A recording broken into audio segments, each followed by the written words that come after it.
নমস্কার বন্ধুরা, সম্পূর্ণা সোমা চ্যানেলে সবাইকে স্বাগত। আজকের কাহিনী কালো মেয়ের কথা। আমার স্ত্রী দেখতে কালো বলে আমার মা আগে থেকে বলে রেখেছে আমার স্ত্রী ভুলেও যেন আমার ছোটো বোনের ঘরে না যায়। আমার ছোট বোন 7 মাসের প্রেগনেন্ট। মেয়ে যেন এই অবস্থায় কোনো অযত্ন না হয়, তাই মা ছোট বোনকে নিজের কাছে এনে রেখেছেন। সেদিন সকালে ছোট বোনের চিৎকার শুনে ঘুম ভেঙে গেল। তড়িঘড়ি করে বোনের ঘরে গেলাম। ভাবলাম বোনের আবার কোনো সমস্যা হলো নাকি। ঘুরে গিয়ে দেখি আমার ছোট বোন আমার স্ত্রীকে বলছে, তোমাকে না বলেছি সকাল সকাল আমার ঘরে না আসতে? সকালে ঘুম থেকে উঠে তোমার মুখটা দেখলেই আমার মেজাজ গরম হয়ে যায়। আমি আমার ছোট বোনকে বললাম, তোর ঘরে এসেছো তো কী হয়েছে? তাছাড়া আমার বউয়ের চেহারার মাঝে কী এমন আছে যার জন্য মেজাজ খারাপ হয়ে যায়? ছোট বোন কিছু না বলে চুপ হয়ে যায়। অন্য ঘর থেকে তখন মা এসে বলল, সকালে ঘুম থেকে উঠে অলক্ষ্মীর চেহারা দেখলে কান মেজাজ ভালো থাকে। আমার মেয়েটার কয়েকদিন পর বাচ্চা হবে। মেয়েদের বাচ্চা হওয়ার আগে যার চেহারা বেশি বেশি দেখবে বাচ্চা তার মতোই হবে। আমি চাই না আমার মেয়ের সন্তান তোর বউয়ের মতো হোক। দুনিয়ার সব মানুষ তো আর তোর মতো বোকা না যে কালো চামড়ার মেয়ে বিয়ে করবে। আমি আমার মাকে কিছু না বলে বোনের দিকে তাকিয়ে বললাম, আমার মা না হয় স্বল্প শিক্ষিতা, তাই এসব কুসংস্কার বিশ্বাস করে, কিন্তু তুই তো উচ্চ মাধ্যমিক পর্যন্ত পড়াশোনা করেছিস। তোর কি এইসব জিনিস বিশ্বাস করা ঠিক? ঠিক তখন আমার স্ত্রী আমার দিকে হাসি মুখে তাকিয়ে বলল, আজ দুপুরে কী রান্না করব? ওর হাসি মাখা মুখটা দেখে আমি খুব অবাক হয়ে গেলাম। কিছুক্ষণ আগে যে মেয়েটাকে আমার মা বোন এত অপমান করলো, তারপরে সেই মেয়েটার মুখে এখনও হাসি কিভাবে লেগে থাকে? হয়তো অতি কষ্ট পেয়ে মিথ্যে হাসির অভিনয় করছে। আমি আমার স্ত্রীর হাতটা ধরে বললাম, আমার মা বোনের কথায় খুব কষ্ট পেয়েছো তাই না? আমার স্ত্রী হেসে বলল, একদম না, এসব কথাতে আমি অনেক আগের থেকেই অভ্যস্ত। আমি অবাক হয়ে বললাম, মানে? আমার স্ত্রী তখন বলল, তোমাকে ছোট্ট 3টে ঘটনা বলি। কলেজে পড়া অবস্থায় অন্য সবার মতো আমারও ইচ্ছে হতো সাজতে। তাই পয়লা বৈশাখের দিন আমিও সবার মতো শাড়ি পরে সেজে নিয়ে বাড়ি থেকে যাওয়ার জন্য যখন বাড়ি থেকে বের হলাম, তখন পাশের বাড়ির আন্টি আমার দিকে আর চোখে তাকিয়ে বলেছিল, যতই মেকআপ করো না কেন, কালো কাক কখনো সাদা বক হতে পারে না। সেদিনের পর থেকে আর কখনো সাজতে ইচ্ছা হয়নি, কারণ কালো মেয়েদের সাজতে হয় না। একবার কয়েকজন বান্ধবী মিলে রেস্টুরেন্টে খেতে গেলাম। বান্ধবীরা যখন সমানে সেলফি তুলছিল, এক বান্ধবী আমাকে বলল, তুই সেলফির ভিতর থাকলে পুরো সেলফিটাই নষ্ট হয়ে যাবে। এরপর আর কখনো সেলফি তোলার ইচ্ছে হয়নি, কারণ কোনো কালো মেয়েদের সেলফি তুলতে নেই।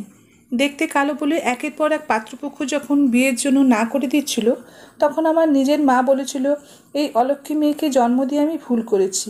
এই অলক্ষ্মী মেয়ে মরেও না, চোখের সামনে যেন না আসে। যেখানে আমার নিজের জন্মদাত্রী মা আমায় অলক্ষ্মী বলতে পারে, সেখানে পরের মা আমায় অলক্ষ্মী বললে কষ্ট লাগবে কেন?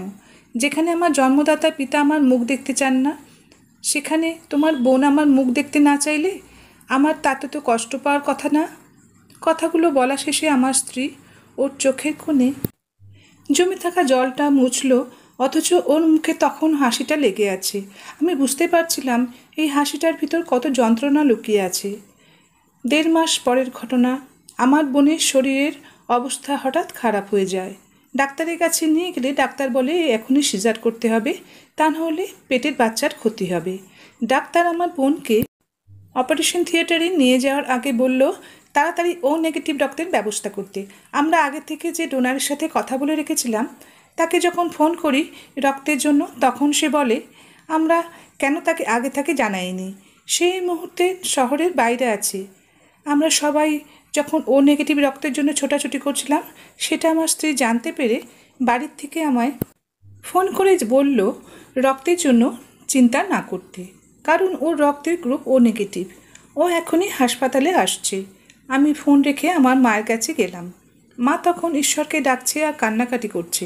আমি মায়ের পাশে বসতে বসতে বললাম, মা, রক্ত দেওয়ার মানুষ পাওয়া গেছে, কিন্তু সমস্যা হলো লোকটা কালো। কালো মানুষের শরীর থেকে রক্ত নেওয়াটা কি উচিত হবে? পরে যদি বাচ্চা কালো হয়? মা রাগি চোখে আমার দিকে তাকিয়ে বলল, রক্তের মধ্যে কালো মানুষ আর ফর্সা মানুষের ভেদাভেদ কী? ফর্সা মানুষের রক্ত যেমন লাল হয় তেমনি কালো মানুষের রক্ত লাল হয়। তাছাড়া কালো মানুষের শরীর থেকে রক্ত নিলে যে পেটের সন্তান কালো হবে, এমন আজগুবি কথা তোকে কে বলেছে? আমি আর কিছু না বলে চুপচাপ মায়ের সামনে থেকে চলে গেলাম। পরদিন সকালে খেয়াল করি আমার মা আমার ভাগ্নিকে কোলে নিয়ে বসে আছে। পাশের বেডে আমার বোন শুয়ে আছে। আমি হাসি মুখে আমার মাকে বললাম, আচ্ছা আমার রক্তে যদি ফর্সা কালোর কোনো ভেদাভেদ না থাকে তাহলে চামড়াই কেন না এত ভেদাভেদ? কালোর মানুষের রক্ত শরীরে নিতে সমস্যা নেই, অথচ কালো মানুষের চেহারা দেখলেই মেজাজ খারাপ হয়ে যায় কেন? মা, কখনো চামড়া দেখে মানুষকে বিবেচনা করতে নেই, বরং চামড়ার ভিতরে থাকা মানুষটাকে দেখে বিবেচনা করতে হয়। তোমাদের এত অপমানের পরেও আমার স্ত্রী মনে একটু রাগ পুষে রাখেনি, বরং সযত্নে নিজের শরীরে রক্ত দিয়ে আমার বোনকে বাঁচিয়েছে। মা আমার কথা শুনে নীরব হয়ে আছে। আমি তখন পাশে শুয়ে থাকা ছোট্ট বোনকে বললাম, যে মানুষটা তোর এত অপমান সহ্য করার পরেও তোকে বাঁচাতে সাহায্য করেছে তাকে সম্মান দিতে না পারলেও কখনো অপমান করিস না বোন। হঠাৎ খেয়াল করি দরজার পাশে আমার স্ত্রী দাঁড়িয়ে। ছোট বোন আমার স্ত্রীকে দেখে বলল, বৌদি তুমি দূরে দাঁড়িয়ে আছো কেন? কাছে এসে আমার মেয়েটাকে একটু কোলে নাও। আর শোনো, আমার মেয়ের নাম কিন্তু তোমাকেই ঠিক করে দিতে হবে। বাচ্চাকে কোলে নেওয়ার পর আমার স্ত্রী অভিমানী কান্নায় ভেঙে পড়ে। আমার স্ত্রীর কান্না দেখে আমার মা আর বোনের চোখে জল চলে আসে। মা মেয়ের কান্নার আনন্দময় মিলন মেলায় আমি আর দাঁড়িয়ে না থেকে কেবিন থেকে বের হয়ে আসলাম। মনের অজান্তে এক ফোঁটা চোখের জল আমার চোখেও জমা হয়। সমাপ্ত। ছোট্ট ভিডিওটি যদি আপনাদের ভালো লেগে থাকে অবশ্যই লাইক, শেয়ার এবং কমেন্ট করবেন। চ্যানেলটি সাবস্ক্রাইব করে পাশে থাকার অনুরোধ রইল। অবশ্যই বেল আইকনটি পুশ করে দেবেন, তাহলে আমার নতুন নতুন ভিডিওর নোটিফিকেশন আপনাদের কাছে খুব সহজেই পৌঁছে যাবে। আবার আসবো নতুন নতুন ভিডিও নিয়ে। ভালো থাকবেন। ধন্যবাদ।